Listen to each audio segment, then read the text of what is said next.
This podcast is presented by HANNOVER MESSE, your leading event for industrial AI.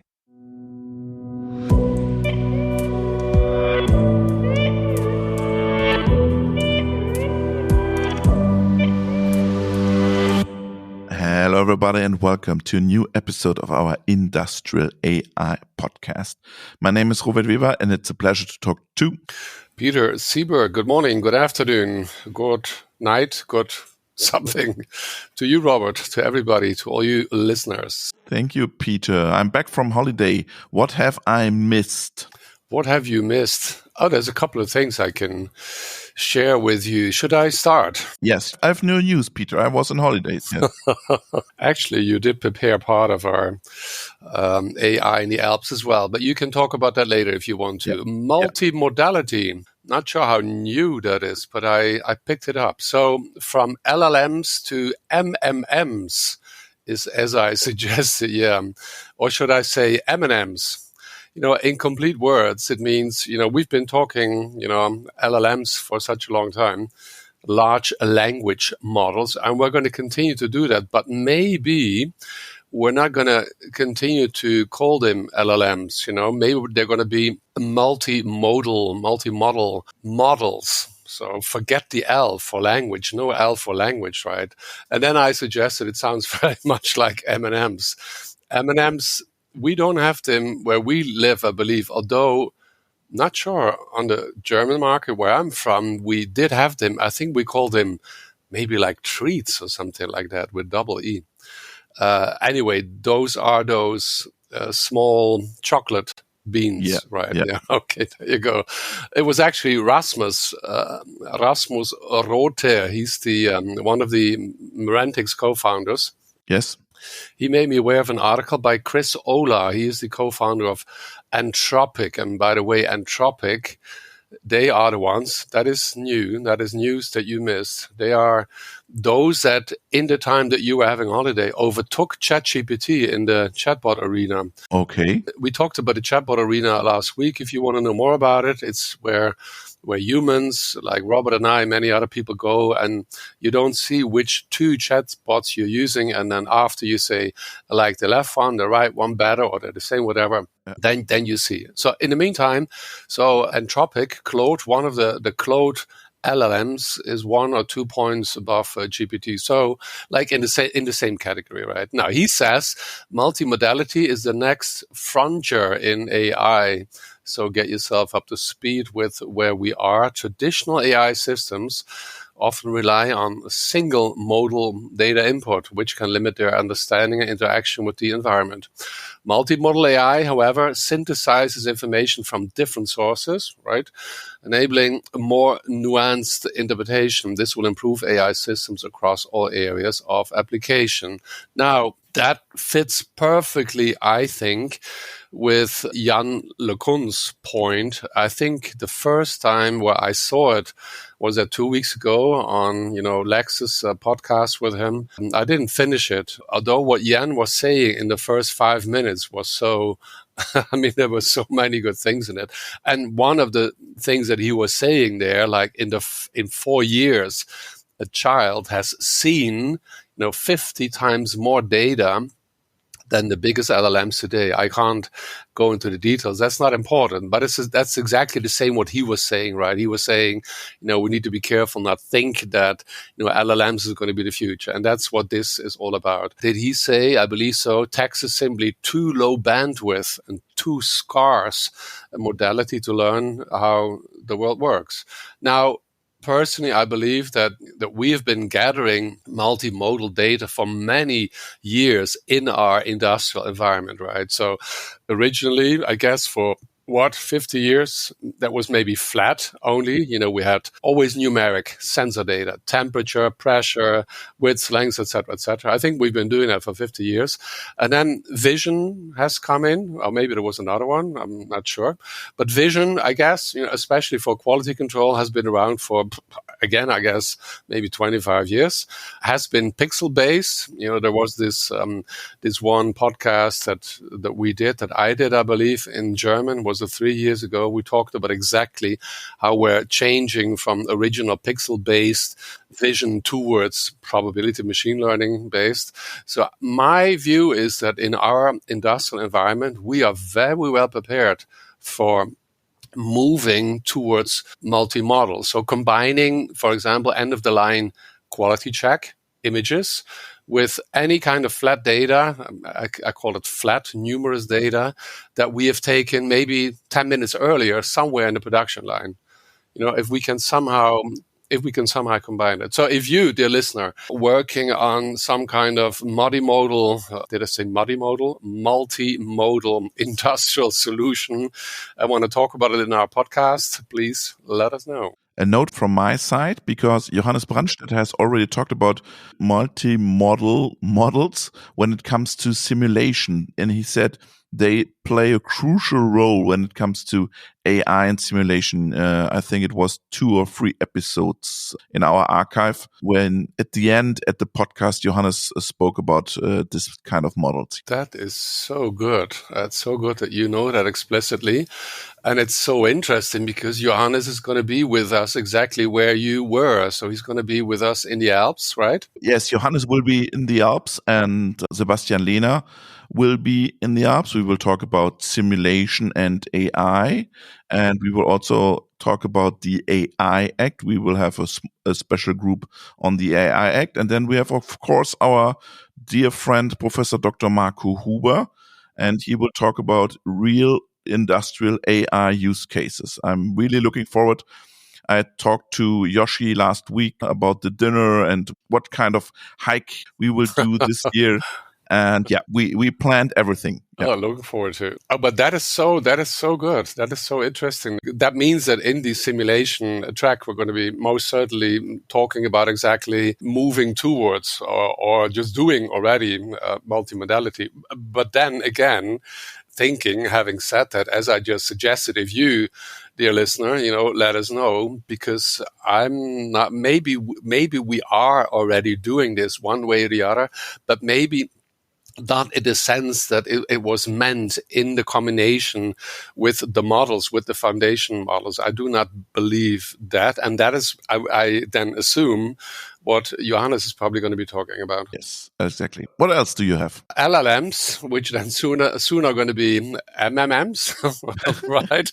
For industrial control. There's a paper from, I'm going to try to pronounce their names correctly, Lei Song, Chuheng Zhang, Li Zhao, and Zhang Bian. The names you can already imagine that they are from Asia. Yes, they're from Asia. They're from Microsoft Research Asia. And I was referred to a paper by Mehmet Merjangöz. I hope I say that correctly again. We had him, he's the ABB reader, Imperial College. We published the interview with last week. There was a lot of discussion, and that coincided with, you recall also the Aramco. Aramco is probably the world's largest oil company, right? Yeah, a lot of Saudi Aramco guys interacted with your LinkedIn post, I think. Yeah, there was a lot of discussion, and that's why I bring it up as well. So they announced the world's first industrial foundation model, right?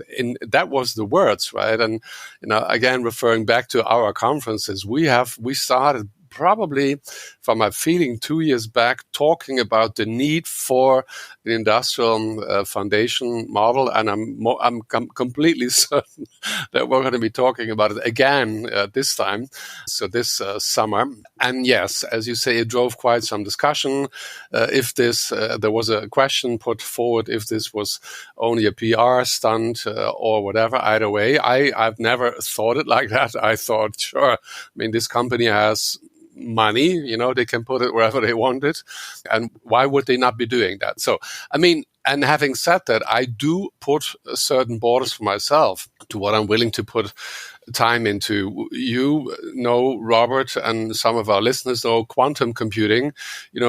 I expect it's going to be great. I'm perfectly sure about that, but I'm not going to invest time. It's your topic as far as the industrial AI podcast is concerned, right? But I understand the guys who criticize you because in the text there was hardly anything. Oh, yeah, there was no detail, yeah. Yeah, this was really a It's okay. PR message, but yes, the discussion went then very crazy, I think. Yeah, and I do want to continue on that. So, and then again, your AGI, artificial general intelligence, that as per an algorithm that is ever going to be capable of deciding to become autonomous. I love reading about it, Asimov, seeing movies, iRobot. Perfect. The moment when there's 10,000 robots standing in the room and the one robot is looking to the left, right. It's a wonderful moment. I think that's perfect. But I do not personally put any time into that because I don't believe into that. Now, but having factories or plants autonomously orchestrated by LLMs, by MMMs, as we know in the meantime, I say, why not? And yes, exactly. That was the discussion. And I agree with you. There was no details behind it. That doesn't mean that they are not doing it. I mean, yeah, I think, it's a cultural thing. I mean, isn't there this big, I'm going to be in the United States soon. Isn't there this big difference where we have a lot of guys, women from the European, specifically German market, where all these hidden champion companies typically are very modest and more closed, I would say, because they have such great technology and they only want to share it when it's perfectly ready, and maybe they take another year or two. And maybe that's the same here in this case with, is that the Arabic culture? Is that the correct way of saying it? Yeah. So I don't know. It doesn't mean that if they're announcing it, could be that they're not completely ready or not, or that they're completely ready. I don't know that. Now, anyway, so this paper... The paper about the LLM in the industrial control. Exactly. Pre-trained LLM models for industrial control is about exactly that. It's about foundation models possessing rich prior knowledge obtained from pre-training with interskill corpus. Same thing we always talked about. And we said, sure. I mean, the internet is the internet and there's a little bit of industrial there relatively, but no. And what they do, they take, I'm not sure I pronounced that correctly. I went actually to YouTube. I think it's called HVAC, heating, ventilation, air conditioning, a building control as an example to examine the ability of GPT-4 as the controller. Now think about that.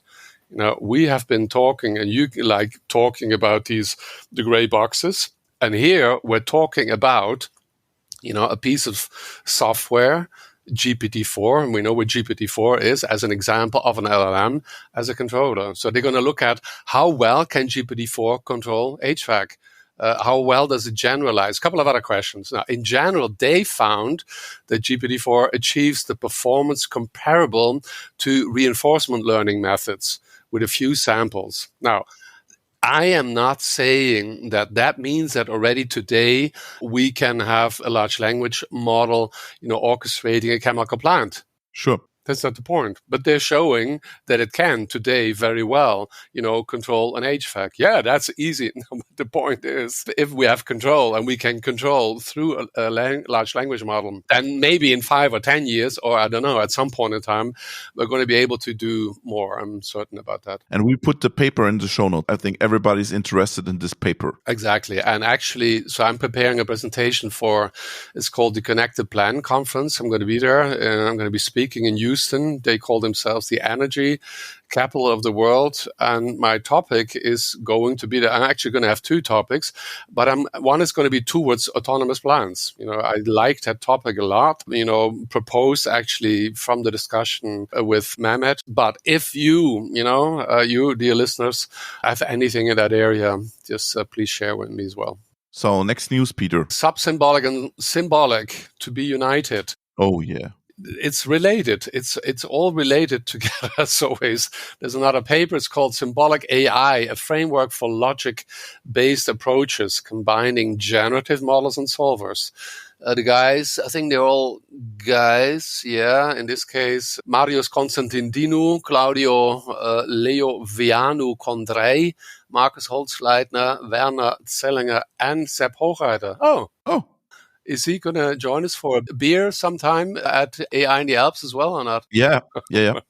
So symbolic AI enables the seamless integration of generative models with a diverse range of solvers by treating the large language models as semantic parsers. On this topic, I'm still looking for the common denominator. I'm contacting a number of people. I talked to Franziska Schäfer and actually had a reply yesterday from Jupiter Bakukeu. They are both based, I believe, at is it a technical university where you still are preparing in Nuremberg? Are you still there or not? No, I'm not in there, but there's two. There's the University for Applied Science, and then there is a new technical university in Nuremberg. There's a new one. Oh, right. But I think it was the one where you are. Is it Georg Ohm, I believe, right? Yes. I think they're both there, yeah. And they have co-authored another paper, Automated Reasoning and Knowledge Inference on OPC UA Information Models. Oh, right. So this topic is all about ontology. And as you know, so you and I, we do, in addition to the industrial AI, we do the OPC Foundation. Yes, exactly. And because OPC UA is one of those technologies that has an implicit information model, it has all the information on top. And that's the other thing I will be doing there. And I'm really very much looking forward to.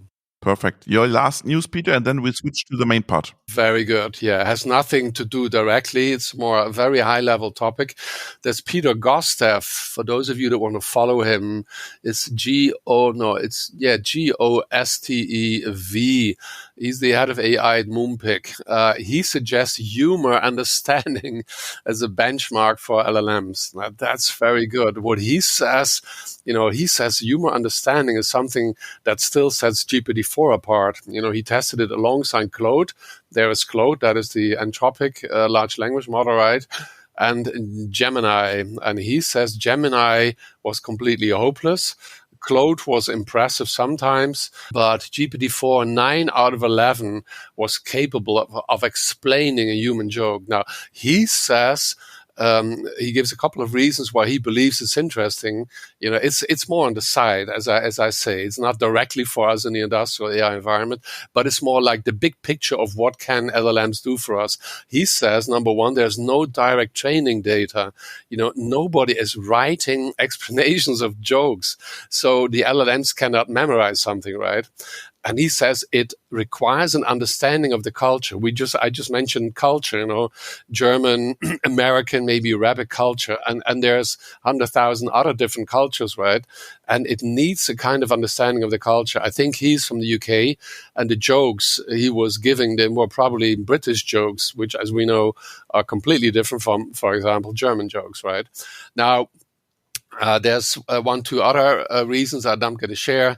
And he says, before you ask, no, I don't think it's a massively important capability, but that's why it makes it an interesting benchmark. Nobody would bother trying to overfit on it.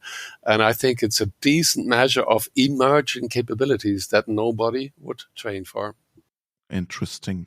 And we come back to the industrial sector because we switch now to the main part with Dr. Julian Feinauer, and we will talk about time series, databases, and an AINode. So it's no LLMs. We are focusing now on time series in the main part. Back to time series, the basis of whatever we do in industrial. Back to time series, yes. And I may assume, just quickly thinking, fine looking in my brain, but that's probably going to be the case for the next, 10, 20, 30, 40 years. It's very difficult to imagine that we're going to change this idea of, we have technology and we're checking every millisecond whatever is happening in the plant, in the production line, right? So, okay, very much looking forward to listen to Julian. Julian is a great guy and a great listening to. Absolutely. Thank you very much, Peter. It was a pleasure. Bye-bye. Talk to you soon again, Robert. Hello and a nice day to you, dear listener. Bye-bye.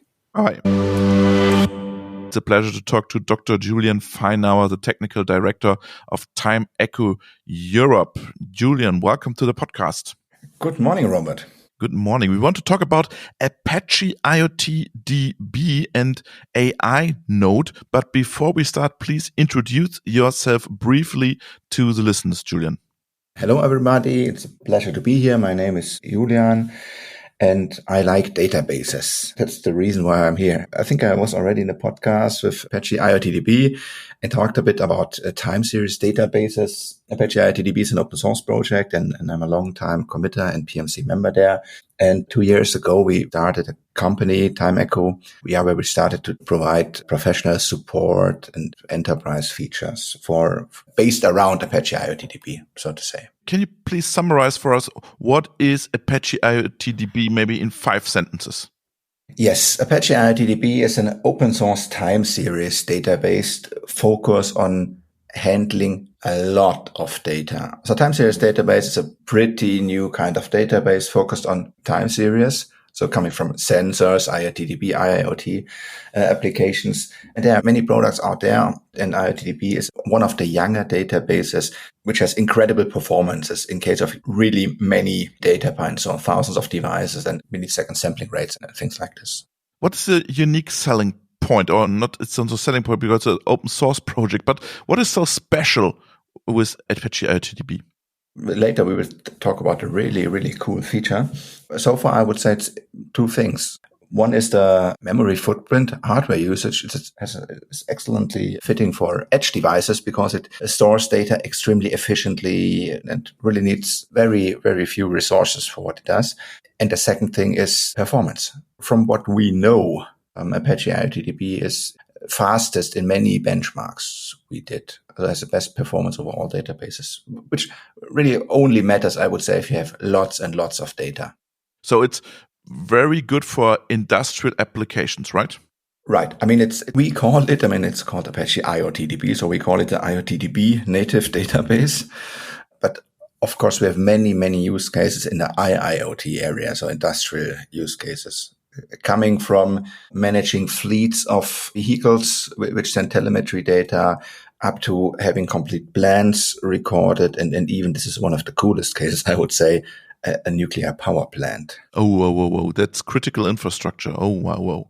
That's very, very difficult to handle, right?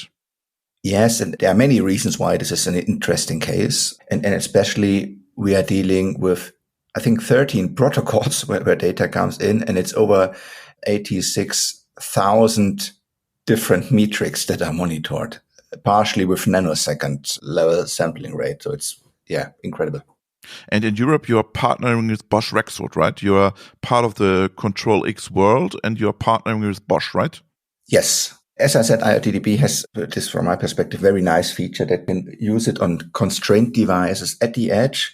It also has a built-in sync mechanism where you can say, well, I run one instance at an edge device and I run a bigger instance somewhere centrally in my plant, for example, and have the sync mechanism. And one way to do this is device with the Control X approach, where you can install IoTDB as an app directly on the Control X controller, basically, and then store data locally and then possibly sync it back to a central instance. So our podcast is not called Data Business, it's called Industrial AI. We need to talk a little bit about time series, machine learning, and AI. You published, I think, 2 or 3 weeks ago, a new, what is it, an app or an add-on? It's called AINode. What is it and why you launched that?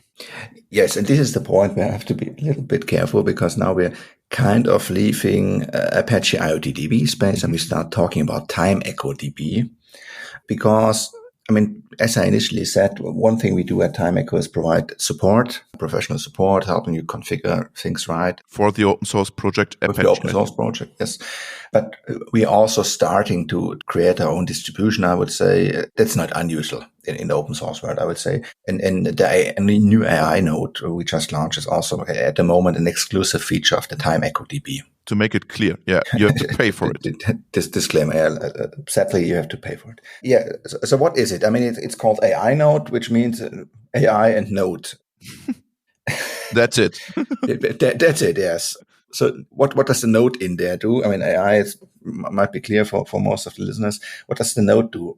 Many modern database or also other data-heavy systems consist of nodes, which means you do not run it on one computer, but you run it on many computers. And on each instance, you run a node. Mm-hmm. That's what it's called. And this is also true for IoTDB. So traditionally, we have two types of nodes. We have config nodes holding metadata, and we have data nodes. And to parallelize your load and to improve performance, you can just start new nodes over and over and over again. So you can have 10 computers running 10 nodes on them. And then data is distributed between them, and then computation is distributed between them. When I say computation, it's normal queries. If you want to query a time-series database, you might have millisecond level data for the last year, but you say, well, I want one data point per day, only average value or min and max value for each day or stuff. And this is a heavy computation. Containing billions of points that runs then in the cluster. And nowadays, many applications take the time series data and put it in an AI model. Sure. To predictions, anomaly detection, many things. Time series annotation, yeah. Yes. So this is something, there are two ways, probably, or two scenarios. One scenario is you put the data in a database, and at the same time you run it through a model for each new data point, and then you store the result in the database again, one way. Then the other one could be you just store the data in a database, you run through the model, and then do something with the results directly.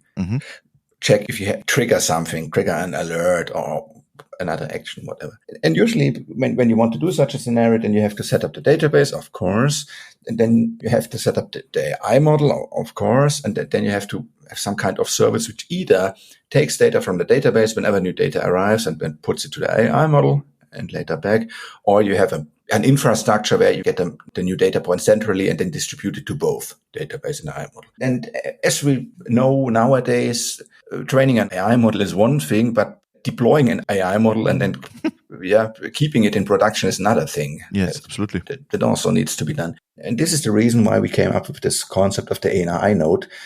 The idea was, well, we have this database and data is in there already, and we have an SQL-like language where we can say, well, take this data point or run this data point through this function with normal functions. What if we could just deploy the model also in the database directly and just tell the database, well, take this data, run it through the model and store the results somewhere. No need to leave the database. How do you do that? Yes, and this is the idea of the AINode, basically. So what we do internally is the AINode also runs in your cluster or on your hardware. You can run it on the same servers or on different servers, probably with more GPU and memory. And then internally, you have a complete set of commands for the model management. So the first step, of course, is you need a model. We come with some standard models, default models for the AINode, things like ARIMA that we can always do on time series. But you could easily train your own model. I mean, of course, it needs to be a model suitable for time series. Sure. So the input is always the number of time series that are going in there. Is it only one time series? Is it 5? Is it 10? And the second dimension is the number of data points that go in there. Because usually in this discipline, you do not put one data point, but a history. Yes. The last 100, last 1,000, whatever. So the first step is you set up a model like this and you train the model with your normal workflows, I would say. At the moment, we're heavily focusing on PyTorch models as a side note. Why? At the moment, this is pretty popular. I mean, I'm pretty sure other frameworks will be supported in the future as well. But this is the first approach because this is currently, I would say, heavily trending. I don't know what's your impression. Yes, I think it's like that. I'm not surprised that you're using PyTorch, yeah. Yeah, and then the next thing is you copy the model somewhere where your nodes can reach it. And then we start with management commands. We have management commands for the database where you can just say, well, load this model.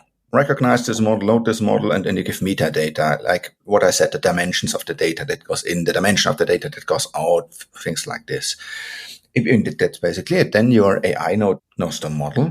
And then you can start doing simple queries with a special command, which is called call inference. Okay. So you can just say, select this data from this time series, call inference, and bam. That sounds for me that it's a mixed up from an maybe ML ops pipeline and auto ML tool, or am I wrong? Well, ML ops, I would certainly agree. Mm-hmm. Auto ML, I'm not certain. But it helps you to manage your data and building models, right? At the moment, we're mostly focused on inference. Okay. Not so much on the training part. So what you say, it's totally right. And that's a pretty neat idea to say, well, we also probably want to integrate training steps. Because, I mean, what do you need for training? Data. What do you have in the database? Data. And especially if you go then towards the AutoML direction where you say, well, that's all you need. The rest we will figure out by ourselves. Yep. This would be a neat approach. I'm not 100% certain, and we have to think through this.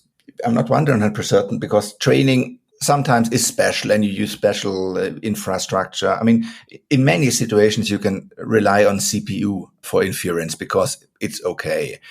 For training, you can never do CPU. And in many real-world cases, especially in the industry, you're relying on CPU inference because you have now GPUs in the standard hardware that you have, the server racks and stuff. There's no GPU in it. But this would be a very interesting idea for the future, probably, to say, well, I just give you this data and with the AutoML approach, just fit something. But at the moment, we're focused on inference. Okay. So how much faster am I then? Well, there are 2 dimensions. Setup-wise, you're definitely faster because you don't need to care about the setup of the pipeline, of the ML things, operations, monitoring, and whatever. Data-wise, I've no concrete measurements. I mean, the good thing you get for free is that all the communication between the data node, where the data is, and the AI node, where the AI model is all done internally. You just don't care about it. So usually you should be pretty fast because data goes directly between those 2 services. In an extreme case, they're even on the same computer. So I would say you will certainly be faster, 20%, 30%, whatever. But I think that the main advantage is the ease you get from it in certain scenarios. I just had yesterday a discussion about if integration over the database is coming back. So many years ago, in a classical web application, you did integration via database. So all services wrote to the database, and this is where we all took our information from. This was the central part. And this is not true anymore because we're doing message-based integration or sending messages around, things like this. But with ideas like this, that more and more features come back into the databases, the database can become, once again, the central part of your application, so to say. And this is not only true for IoTDB. Other databases also experiment with adding features, triggers directly in the database, continuous queries that already do calculations. Is that what customer wants, that it comes together again? Once again, I would say it depends. I mean, I would say totally depends on the use case, on the scenario. I mean, on one hand, it makes small deployments way easier because they save a lot of time on not having to set up separate systems. On the other hand, also in bigger scenarios, it just sometimes helps you to keep things sane and to only focus about one big system and not 7 small systems. So your focus branches is machine building companies, automation companies, or which companies you want to tackle with that? I would say, I mean, our main focus is production. Okay, the whole manufacturing. The whole manufacturing industry. I mean, we also have scenarios, as I said, like fleet management, telemetry data management with connected car cases and connected machineries like big cranes, machines like that. But a lot of things happened especially in the production industry. So there's one approach that my colleague Christopher Dutz is working on, is building up a small and simple MES system, manufacturing execution system, basically built on top of IoTDB. Where we ingest data, we have triggers, we can send out events, we can store the data, we do calculations on it. Yes. Please, once again, make it clear. You are using built-in algorithms, right? So you have, I don't know, for time series forecasting, anomaly detection, and you using the built-in algorithms, and the user can use these algorithms, right? This is the first step. Yes, we ship it with built-in algorithms, but you can also deploy your own models. Okay. So if you train an anomaly detection model or already have one in your application and say, well, probably the data gets more and more, I need a time series database and then I need a pipeline to do the AI thing, but then you could push everything in. So what is the competitors? What are the competitors doing? They are going the same way? That's an excellent question. I mean, the time series database market is quite complex for me because I mostly focus on the industrial area because there are many different time series databases for different applications. There are many time series databases for the, I don't know if you can say marketing area, like recording sequences of clicks of users visiting web pages. The marketing, yeah. Yes, this area. And historically, time series databases came from monitoring server farms because there you also have CPU and memory and all temperature, all these things. And I would say for the first case, for this marketing thing, I guess ML also plays a major role because you want to, I don't know, customer segmentation and things like this. And for the server business, probably not so much because there you mostly have static alerts. I am not aware of another database having such a feature, which does not necessarily mean that there is no database having this feature. I mean, it's also for us still a bit of an experiment, I would say, on how customers react to this feature. I think it's very cool to play around with it. But of course, a customer could also say that, makes the login a bit higher. The question of philosophy, if you say, well, I want a modular system where I get this component from A and this component from B and always take best in class systems and glue them together. Or if I say, well, I take a one size fits all. So what do I have to do if I want to try out your AINode and ApacheIoTDB? Well, if you want to try out ApacheIoTDB. You go to GitHub and download. You go to GitHub and download the code. If you want to try out the AINode, I think I have to say a sentence that I probably never said in my life before, and I'm not very keen on. You have to pay. You have to contact sales. Okay. So you have to shoot me for our listeners, Julian is my open source hero when it comes to industrial applications, and he never said something like you have to contact the sales. Yeah, in fact, I'm doing a talk today about IoTDB and the AINode, and it's the first talk where I cannot start with the sentence, I do not want to sell you something. Okay, yeah. I mean, I still don't want to, but I mean, it's part of, well, I guess you have to pay money if you want this. But from a technical point of view, what do I have to do?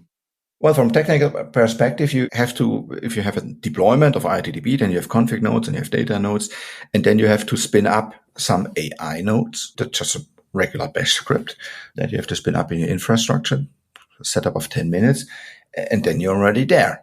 Then you can start with the built-in models. And if you want to add your own models, then, I mean, you have to see if they are ready in the suitable way with input dimension, output dimension, little things like this.